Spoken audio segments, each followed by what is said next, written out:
तर मंडळी, देवाच्या आळंदीमध्ये तुमचा सर्वांचा मनपूर्वक स्वागत आहे। आणि आज आपण कार्तिकी एकादशी निमित्त आळंदी येथे पोहोचलेलो आहोत आणि आताशी वाजले 3 आणि पहाटेची वेळ आहे। आणि तुम्ही बघू शकता इकडचा परिसर। आता सर्व भक्तगण अंघोळ वगैरे करून ज्ञानेश्वर माऊलीच्या दर्शनासाठी चालले आहेत। ज्या दिंड्या आल्यात सर्व गावोगाव करून, त्यांचं आता आज आपल्याला इथे मनोभावे दर्शन होणार आहे। तर आपण आज ज्ञानेश्वर माऊलीचा दर्शनही घेणार आहोत आणि इथे जे भाविक भक्तांचा जो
इंद्रायणी काठी देवाची आळंदी, लागली समाधी ज्ञानेशाची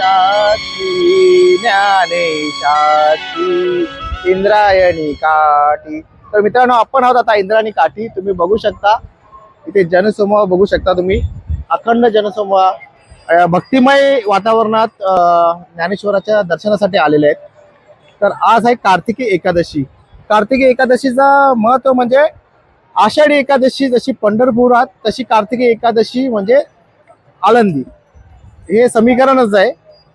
मित्रांनो, कार्तिकी मास प्रारंभ झाला की सर्व वारकरी भाविक भक्तांना कार्तिकी एकादशीची आणि संत ज्ञानेश्वर महाराज यांच्या संजीवनी समाधीची ओढ लागते। जी यात्रा आहे माऊली ज्ञानोबा यांची समाधी संजीवन 728 वर्ष झाली। हा समाधी संजीवन सोहळा चालू आहे। असा समाधी संजीवन सोहळा जगाच्या पाठीवर झाला नाही आणि होणार नाही, कारण संजीवन समाधी नंतर माऊली आज सुद्धा समाधीस्थ आहेत।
NDRF टीम आणि आळंदी नगर परिषदच्या सर्व सहकार्याने बोटिंगची सुविधा आपल्याला पुरवलेली आहे, तुम्ही बघू शकता.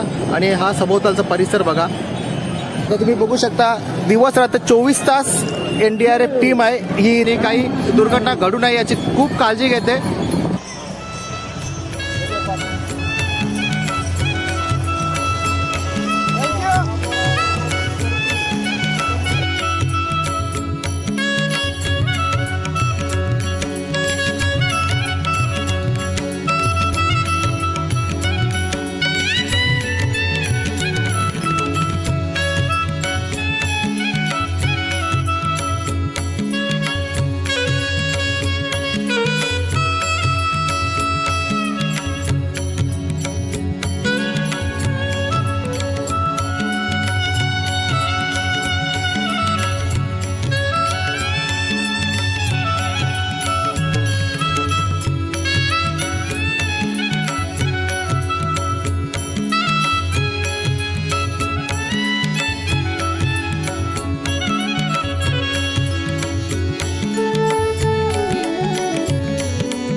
मित्रांनो बघू शकता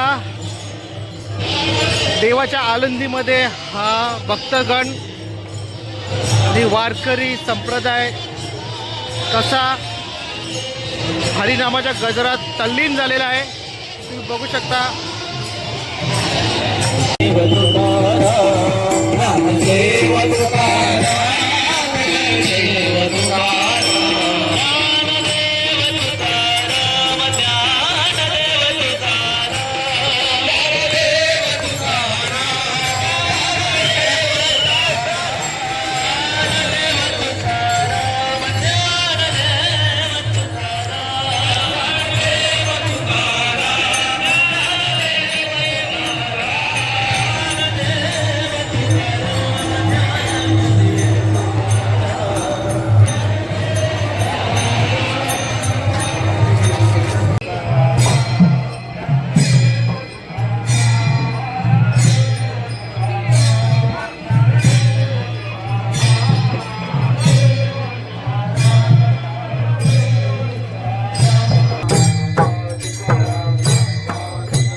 वैकुंठवासी गुरुवर्य तुकाराम महाराज रानकर यांनी ह्या दिंडीची स्थापना केली आणि ह्या वर्षी आमच्या श्री संत तुकाराम महाराज वारकरी मंडळाला 42 वर्ष या दिंडीला पूर्ण होत आहे. नवी मुंबई घणसोलीहून 17-11 आपली दिंडी निघाली आणि 28 अर्थात समाधी सोहळ्यापर्यंत या ठिकाणी राहणार आहे.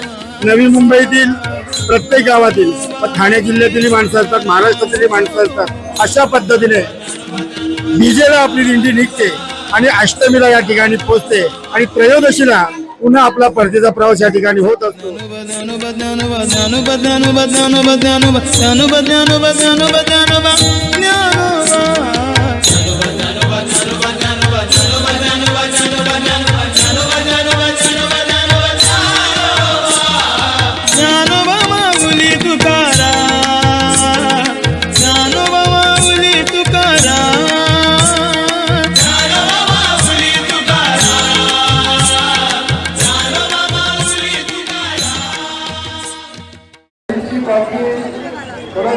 या ठिकाणी निघणार आहे याची समस्त वारकरी संप्रदायांनी नोंद घ्यायची होता आणि आपली कार्तिकी यात्रा सफल करायची आहे.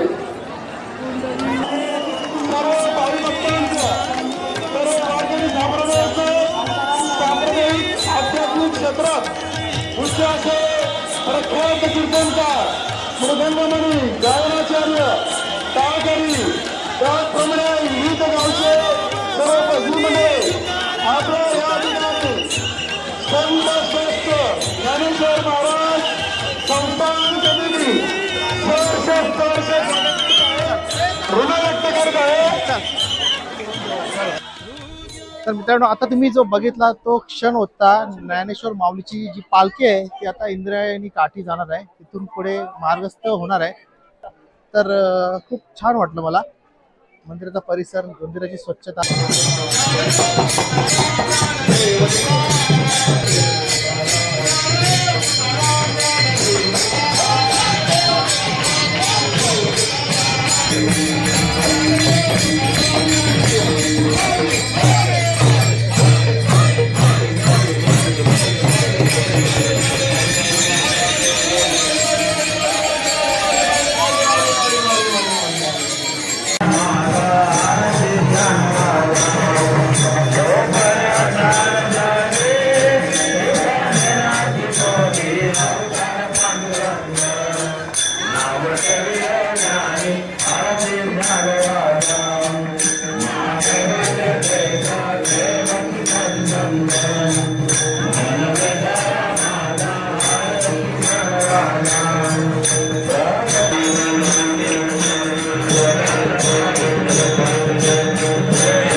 ही जी यात्रा आहे माऊली ज्ञानोबारायांची समाधी संजीवन 728 वर्ष झाली. हा समाधी संजीवन सोहळा चालू आहे. असा समाधी संजीवन सोहळा जगाच्या पाठीवर झाला नाही आणि होणार नाही. कारण संजीवन समाधी म्हटल्यानंतर माऊली आज सुद्धा समाधीस्थ आहेत. हो, माऊलींनी समाधी यावेळेला घेतली 350 वर्षानंतर. नाथ महाराजांना साक्षात्कार दिला. नाथ महाराजांना साक्षात्कार दिला होता. हे मोगलांना कळालं इंग्रजांच्या काळात. मग मोगल आले आणि त्यांनी समाधी उघडण्याचा प्रयत्न केला. पण जशी पहार मारल्याबरोबर इतके मोठे भोंगे निघाले, कोणाच्या दाढीत, कोणाच्या झोलीत, कोणाच्या याच्यात सर्व मोडून गेले. माऊली आजही ज्ञानोबा समाधीस्थ तसेच त्याच स्वरूपात आहेत. हा आमचा विश्वास, ही आमची श्रद्धा वारकऱ्यांची आहे. म्हणून आज या ठिकाणी महाराष्ट्रातून नवे परदेशातून जर्मनीचे सुद्धा वारकरी आहेत. या माऊली ज्ञानोबारायांच्या सोहळ्याकरता येतात. सर्व देव येतात. प्रत्यक्षात पांडुरंग परमात्मा येतात आणि त्यांनी वर दिलेला आहे की निला म्हणे जाणोनी संत येती धावत प्रतिवर्षी या ठिकाणी येतात. काय येतात या यात्रेला? जो करेला याची यात्रा तो तारेल सकळ गोत्रा, सकळ ही कुळे पवित्रा याचे निदर्शने. हा महत्व आहे या वारीचा. आणि जो कोणी या वारीला येईल तो देवाला आवडतं. यात्रे अलंकापुरा येते ते आवडते विठ्ठला, असा महत्व आहे याचा. म्हणून जो कोणी एक जरी घरातील आला तरी त्याच्या कुळाचा उद्धार होतो. म्हणून प्रत्येक मानवाने ज्ञानोबारायांची एकदा तरी वारी केली पाहिजे जीवनामध्ये. तर महाराज धन्यवाद, तुम्ही ही खूप चांगली माहिती दिली आपल्या प्रेक्षकांना. तुमचे लाख लाख धन्यवाद आणि तुमचं हे कार्य असंच पुढे चालू राहो ही ज्ञानोबारायांच्या प्रार्थना. तर मित्रांनो, तुम्हाला ही माहिती कशी वाटली नक्की कमेंट करून सांगा. आणि तुम्हाला हा व्हिडिओ नक्की आवडला असेल तर लाईक करा, त्यामध्ये शेअर करा, सबस्क्राईब करा विसरू नका. तर पुन्हा नवीन व्हिडिओमध्ये तुम्हाला काळजी घेतात.